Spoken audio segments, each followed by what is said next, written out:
네, 이 MMF라는 것은 요구불 예금하고 구조상으로 대차대조표를 보면은 굉장히 유사한 구조를 갖고 있는데요. 그런데 재밌는 것은 예금으로는 분류되지 않습니다. 왜냐하면은 이 MMF는 예금보험의 그 적용을 받지 않고 있거든요. 그런데 주로 MMF는 국채 같은 안전자산에 투자를 하기 때문에 MMF를 간단히 MMF의 그걸 본다면요, MMF의 이 자산을 보면은 주로 국채, UST라고 하죠. UST, US 트레저리 이런데 하는 투자를 하는데 문제가 생기는 거는 내가 어디 투자한 게 망하면은 큰 문제가 생기는데 국채 투자하니까 미국 뭐 망하면은 이거 사실 다 망하는 거잖아요. 그러니까 어떻게 보면 국채 투자가 예금 보험의 성격을 갖고 있다. 이렇게 볼 수가 있습니다. 그리고 그 당시에는 고수익, 왜냐면 이자율이 어마어마하게 높았으니까요. 고수익과 또 높은 유동성, 왜냐면 미국 국채 시장이 굉장히 방대하고 또 유동성도 굉장히 풍부한 시장이었기 때문이죠. 그거를 MMF를 보면은 이제 또 여러 가지 용어들이 나오는데요. CNAV라는 말도 나옵니다. 이건 뭐 컨스탄트 불변, 순 자산 가치 요렇게 얘기를 하는데요. MMF는 그게 이제 처음 등장했을 때부터 우리는 CNAV 요거를 목표로 합니다. 이렇게 했습니다. 뭔 얘기냐면은 MMF의 MMF 회사의 그 대차 대조표를 보면요, 이 채권 부분, 부채 부분에 쉐어라고 되어 있어요. 이건 뭐냐면 돈 많은 고객이 돈을 MMF에 맡기면은, 즉 돈을 MMF에 1달러를 맡겼다. 그러면 이거하고 뭘 교환해 주냐면 MMF 한 주 뭐 이렇게 쉐어라고 보통 표현을 하는데요. 1쉐어를 이렇게 당신은 1쉐어를 갖고 있습니다. 뭐 이런 증서겠죠. 그걸 줍니다. 그러면 돈을 받았으니까 그 받은 현금을 가지고서 MMF는 투자를 하겠죠. 주로 많이 했던 게 단기 자금이겠죠. 단기 그 머니마켓에서 하니까 국채 중에서도 T-bills, 그러니까 1년 이하 이런 것들을 많이 하죠. 그 다음에 CP, 기업보험, 그 다음에 또 MMF라는 것이 이 쉐어라는 게 여기 보면은 요구불 예금하고 뭐 거의 뭐 마찬가지다 이렇게 이랬는데요. 이게 요구불 예금이라는 건 뭐냐면은 은행에 내가 돈을 맡겼을 때 언제든지 가서 뭐 내가 예를 들어 10,000불을 맡겼습니다. 근데 언제든지 내가 10,000불을 다시 찾으려고 하면은 은행은 언제든지 그거를 줄 수 있어야 되는 게 요구불 예금이잖아요. 그러니까 현금도 물론 현금을 갖고 있지 않겠죠. 은행이 예금 형태로 이렇게 갖고 있게 크게 이렇게 뭐 MMF의 대차대조표에서 자산 부분은 이렇게 세 가지로 이루어진다 볼 수가 있는데 다 굉장히 안전한 자산들이라는 거죠. 물론 여기 CP도 기업보험인데 아무 기업이나 하지는 않았겠죠. 그 당시에 그 당시라는 뭐 예를 들어 제너럴 일렉트릭이라든지 아주 큰 기업들이 있었죠. 미국에 그런 아주 안정적인 초우량 투자 등급으로 보면은 다 AA급으로 트리플 A로 하는 이런 그 회사채 또는 그 기업어음들을 이렇게 보유하고 있었습니다. 그래서 이걸 보시면은 그대로 이거를 만약에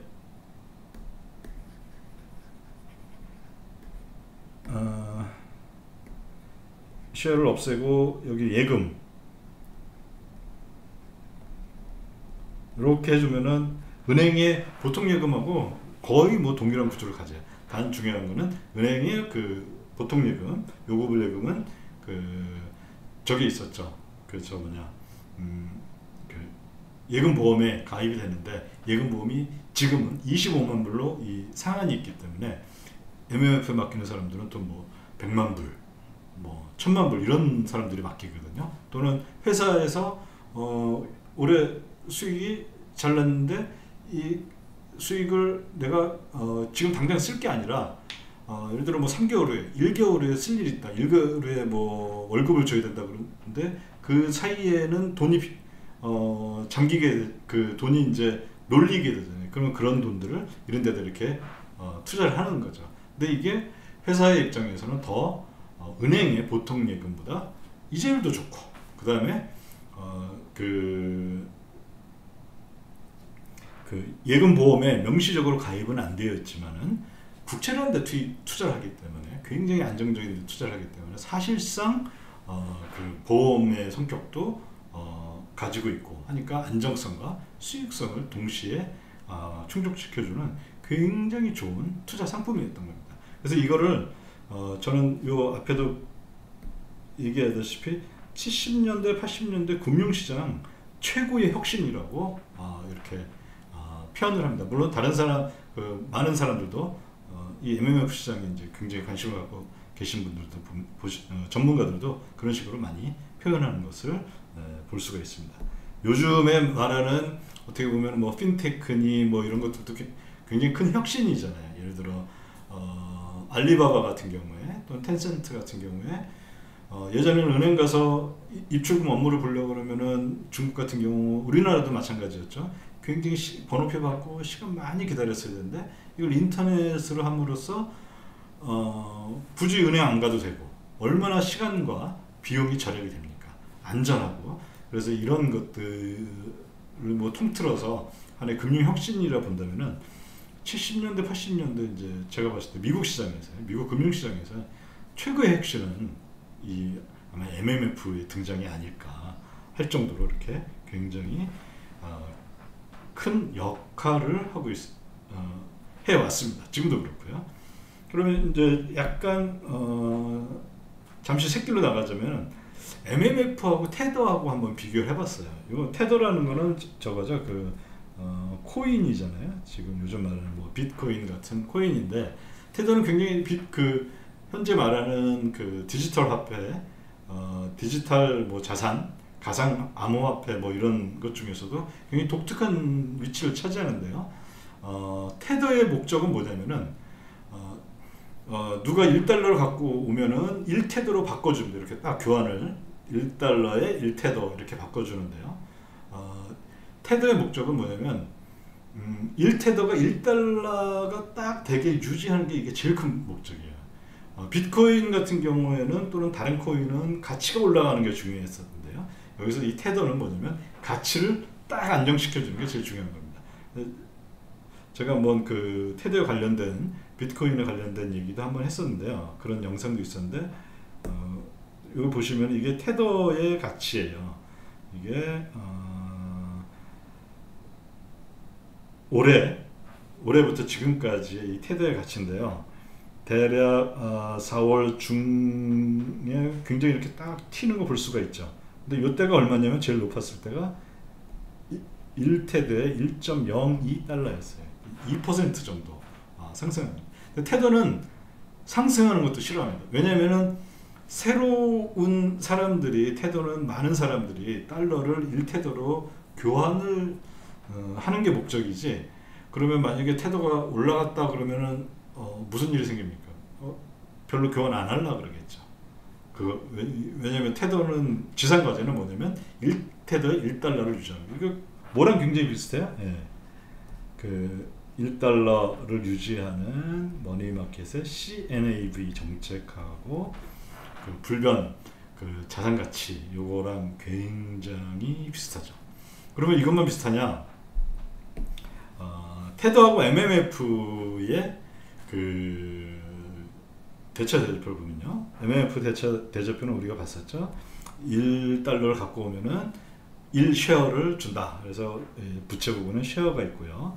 그 다음에 자산 부분은 이거 갖고 자산 운용을 해서 돈을 벌어야 되니까 뭐 이런 식으로 단기 상품들이 있습니다. 테더 회사의 대처 대조표를 보면요. 1달러를 갖고 오면은 제가 1테더로 바꿔주겠습니다. 그래서 부채는 테더가 이렇게 잡혀 있어요. 그런데 이 테더에서는 뭐 먹고 살아야 되잖아요. 그럼 거기도 마찬가지로 테더라는 것은 일종의 MMF 쉐어에 비슷하고 MMF 쉐어라는 것은 일종의 요구불 예금과 비슷하게 언제든지 바꿀 수가 있기 때문에 테더 역시 어디다 투자를 해야 되느냐? 단기 상품들에 투자를 해야 됩니다. 그런데 이제 여기에 문제가 있죠. 어떤 문제가 있냐? 과연 이 단기 상품에서 제일 안정적인 건 T빌인데요. T빌 지금 3개월짜리, 1개월짜리 거의 0에 가깝죠. 그 오버나잇 RRP 밑에 있습니다. 즉 5bps 밑에서 형성이 되고 있어요 지금. 그러면 그거 갖고 테더의 직원들 먹여 살릴 수 있냐, 운영비를 충당할 수 있냐? 안 되겠죠. 그러면은 어디다 해야 돼요? 수익률 조금 높은 데 해야 되죠. 수익률 좀 높은 데라는 것은 조금 더 위험하다는 거죠. 그래서 테더를 보면은 기업보험에 상당히 많이 투자하고 있는 것을 우리가 볼 수가 있습니다. 지금 MMF는 2016년에 한번 그 MMF 전체 개혁을 해서요. 크게 두 가지로 나눠져 있는데요. 대체적으로 가장 많이 이제 쓰는 큰 포지션을, 큰 비율을 차지하고 있는 MMF는 기업보험은 거의 안 하고 이쪽에만 갖고 있습니다. TB라고 디파짓 그 예금으로만 이거 갖고 있는데요. 테더는 지금 보면은 위험하다는 게 뭐냐면 CP에 많이 갖고 있어요. 그 얘기는 뭐냐면 결국에 테더 런이 코인런, 테더발 코인런이 생길 수 있죠. 은행 예전에 이제 은행에 가가지고 예금한 사람이 대공황이나 2008년에도 그런 일이 있었는데요. 은행 가서 현금 주세요 이렇게 돈 찾으려고 했던 게 뱅크런이었다고 한다면은 향후 이제 어떻게 될지 모르지만 코인런, 특히 뭐 이 비트코인뿐만, 이게 결국엔 비트코인이나 다른 코인에도 아마 영향을 미칠 텐데 일단 테더 쪽에 코인런이 발생할 가능성이 있다. 언제 이 테더가 갖고 있는 자산에서 이 CP 기업보험 쪽이 만약 부실화가 진행이 된다면은 그럴 위험이 있다. 이 얘기는 이런 얘기는 뭐냐면은 테더 역시 제가 봤을 때는 MMF하고 비슷한 그런 그 뭐라 해야 되나요? 정부 당국의 규제를 받아야 된다는 거죠. 그러니까 이게 과연 제대로 이 운영이 되고 있는지 그런 것들이 필요하지 않나 그런 생각을 잠깐 해봅니다. 그래서 뭐 간단히 얘기한다면 MMF는 우리 부모 세대의 이전 세대의 테더이고, 그 다음에 테더는 MZ 세대, 요즘 세대의 MMF다. 이렇게 뭐 정리해 볼 수가 있겠죠. 굉장히 이 금융시장에 보시면은 상당히 많은 약자들, 전문 용어들이 등장하는데요. 근데 이렇게 잘 보면은 원래는 어떻게 보면 굉장히 다 일맥상통하고 비슷하다는 걸 우리가 좀 느끼실 수가 있을 거예요. 자, 이제 MMF도 이제 MMF가 뭘 하고 있고 그 다음에 어떤 역할을 하고 있는가 이런 것에 대해서 한번 쭉 이제 우리가 살펴보았습니다. 그러면 결국에 MMF를 얘기하면은 섀도우 뱅킹이라는 거, 그림자 금융이죠.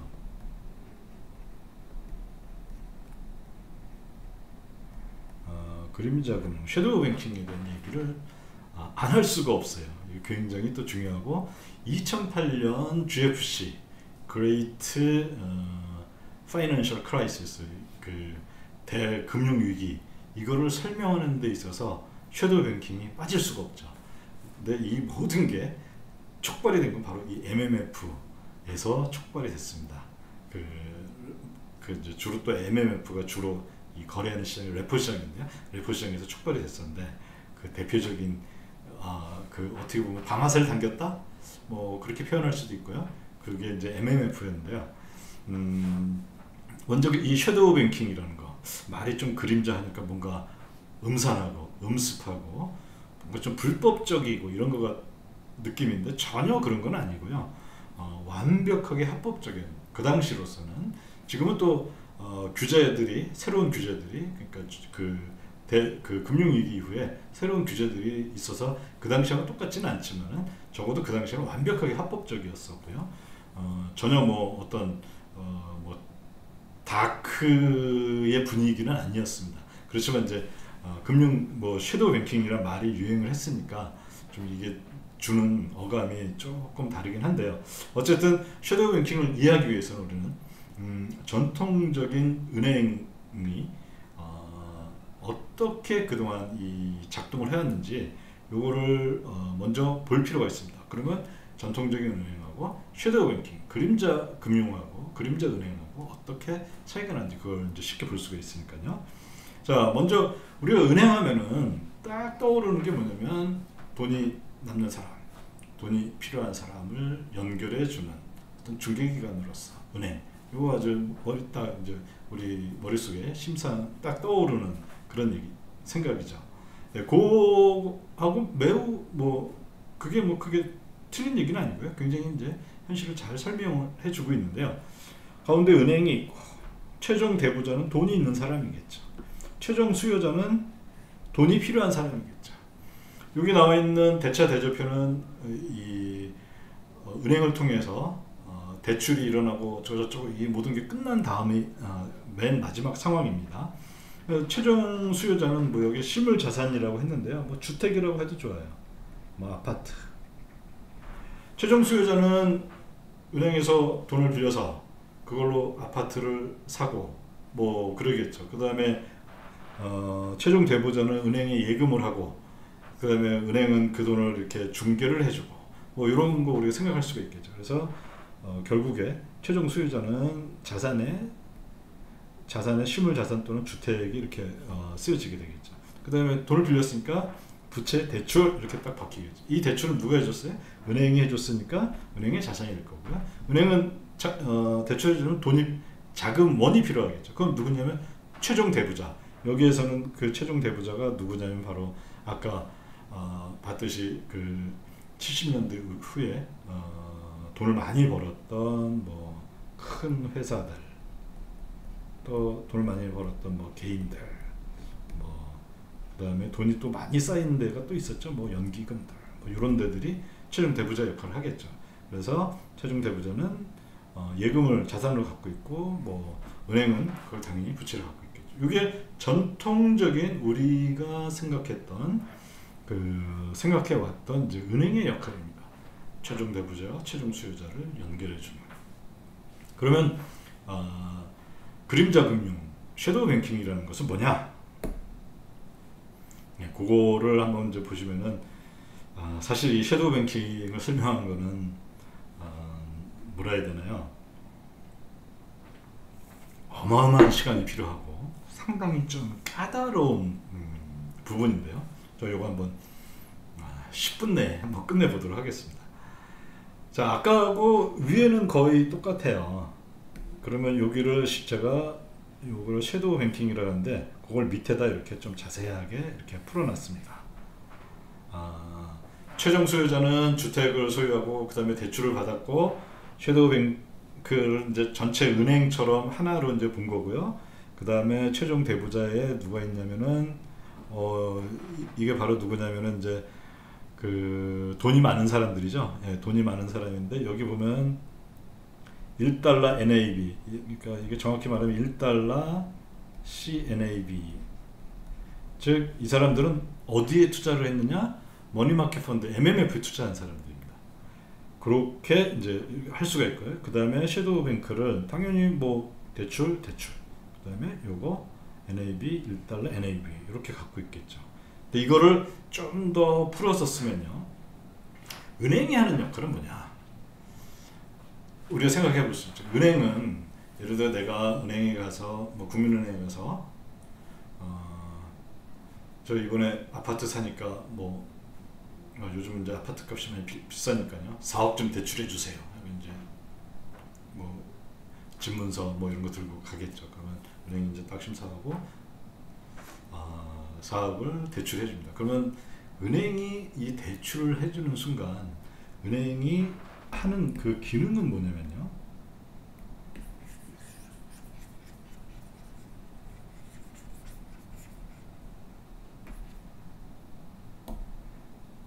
크게 세 가지를 해줍니다. 하나는 뭐냐면은 은행은 뭘 믿고 나에 대해서 대출을 해줄까요?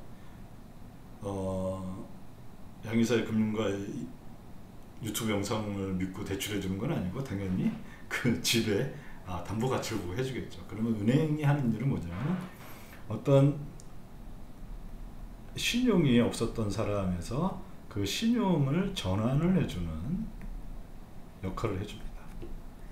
그 다음에 또 은행은 뭐냐면은 그 다음에 은행은 자기 그 채권은 예금이 있는데 대출을 해주는데 대출은 뭐 10년 이렇게 장기 대출이에요. 근데 예금은 보니까 주로 보통 예금이 많더라고요. 이게 뭐냐면 단기로 돈을 빌려 와서 장기로 대출해 주는 이런 역할을 하죠. 그 얘기 뭐냐면은 만기를 바꿔준다. 만기 전환. 여기 있죠.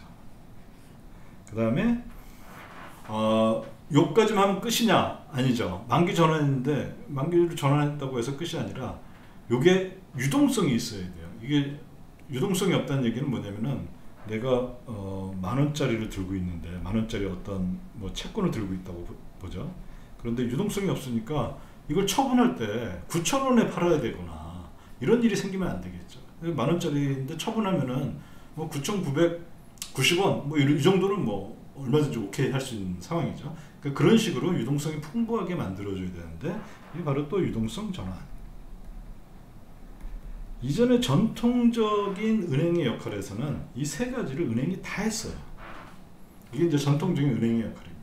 은행의 그런 기능입니다. 근데 섀도우 뱅킹에서는 뭐냐면 이 세 가지를 다 다른 주체들이 합니다. 신용 전환, 여기 뭐 보면 SPV라고 썼는데요. 이게 특수 목적 법인입니다. Special Purpose Vehicle. 그러니까 이런 목적을 위해서 특별히 만든 법인이라는 거죠. 즉 신용 전환을 해주는 데가 따로 있습니다. 즉 신용 전환은 뭐냐면은 최종 수요자 만약에 누가 아파트를 뭐 집을 구매를 했다. 그러면 그 대출 증서가 있잖아요.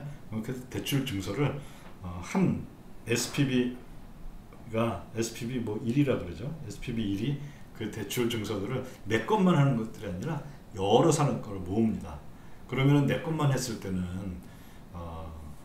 예를 들어 집값 설령 집을 담보를 했다 하더라도 집값이 떨어졌을 때 문제가 생기잖아요. 근데 또 나라는 사람 양의사가 신용이 없어요. 그러면은 또 문제가 생기죠. 그런데 양의사 외에도 뭐 여러 뭐 김이사도 있고 박이사도 있고 뭐 등등등등 여러 이사들이 이제 그 대출 증서를 딱 모으면은 어떤 사람은 신용이 좋은 사람도 있고 어떤 사람은 신용이 나쁜 사람도 있는데 전체를 하나로 모으니까 이 통계학의 이 대수의 법칙이라는 거에 의해서 그 위험이 상당히 줄어들겠죠. 이런 걸로 바꿔줍니다. 그게 바로 ABS예요. ABS라는 건 뭐냐면 Asset Backed Security, 자산 담보 증권이죠. 이게 바로 뭐 증권화 뭐 이렇게 부르기도 하는데요. 이렇게 하나 만들어요. 그래서 신용을 좋게 만듭니다. 그러니까 예를 들어 양이사의 신용은 뭐 BBB였는데 김이사의 신용은 AAA고 또 뭐 박이사의 신용은 AA고 이거 하나로 묶으니까 전체는 대략 AA 정도 되겠다. 뭐 이런 식으로 만들 수가 있겠죠. 그러면 이게 신용을 바꿔주는 역할을 했죠. 그게 바로 ABS입니다. 그러면 이제 여기에서 이제 신용 전환 하나 끝났어요. 그다음 만기 전환을 해야 되는데 왜냐면 이 ABS라는 거는 지금 주택 대출을 예를 들고 있으니까요. 뭐 예를 들어 이게 10년짜리예요. 근데 이게 10년짜리를 시장에서 팔면은 이거 굉장히 팔기가 어려워요. 그러면 이제 만기 전환을 한 또 SPV 2, SPV 2번 특수 목적 법인 2번을 또 하나 만듭니다. 여기서 만기 전환을 하는 데서는 뭘 했냐면은 이 ABS들을 가지고서 뭘 하냐면 또 ABS들을 쭉 또 모음 ABS에 또 ABS 1, 2, 3, 4를 쭉 모아서 뭘 하냐면은 여러분 ABS는 지금 ABS 모음들 제가 1번부터 이렇게 10번까지 모았는데요. 얘네들을 제가 좀 쪼개서 만기를 뭐 3개월짜리로 이렇게 한번 만들어 보겠습니다. 해서 만기 전환을 합니다. 그게 ABCP예요. 또 마찬가지입니다. Asset Backed Commercial Paper가 자산 담보 기업어음 뭐 이렇게 되는데 이건 만기가 굉장히 짧아요.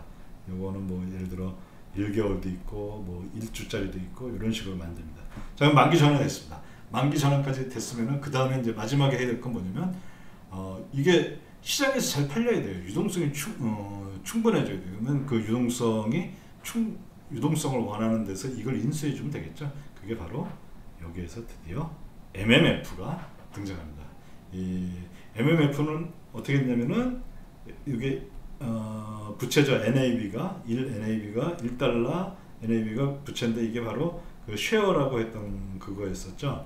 쉐어에 해당하는 그거였었고요. 그 다음에 이걸 갖고서 MMF는 지금은 안 그래, 지금은 좀 사정이 다르지만 예전에는 이거 갖고서 T빌 뭐 1개월짜리 이런 데도 투자를 했었고요. 그 다음에 수익률이 어쨌든 좋게 해야 되니까 CP인데 이게 기업 그냥 CP가 아니라 ABCP에 많이 투자들을 했었던 겁니다. 이런 식으로 결국에 보면은 이전에는 전통적인 은행 모형이 있었다면 이것이 서서히 바뀌면서 섀도우 뱅킹이 전면적으로 등장을 하고 그 최종 대부자와 섀도우 뱅킹을 연결해주는 제일 첫째 고리가 누구다? 네, 바로 MMF라는 거죠. 그러니까 어떻게 보면 MMF라는 것이 그냥 단기 상품에 투자하는 데가 아니라 사실 이 전체 금융의 이 어떻게 보면 이 배관이라고 하죠. 플러밍이라고 하는 금융의 배관 PLUM 플러밍이라고 하는 금융 배관의 어떻게 보면 첫 번째 단계라고 볼 수가 있죠. 굉장히 중요한 거고 그래서 MMF 얘기가 끊임없이 나오는 이유 중에 하나입니다. 이 MMF를 간단히 이제 뭐 해준다면요, 섀도우 뱅킹의 시작이다. 섀도우 뱅킹은 뭐냐면 예전에는 은행 중심의 금융이었다면은 이거는 뭐 시장 중심, 영어로는 마켓 베이스드.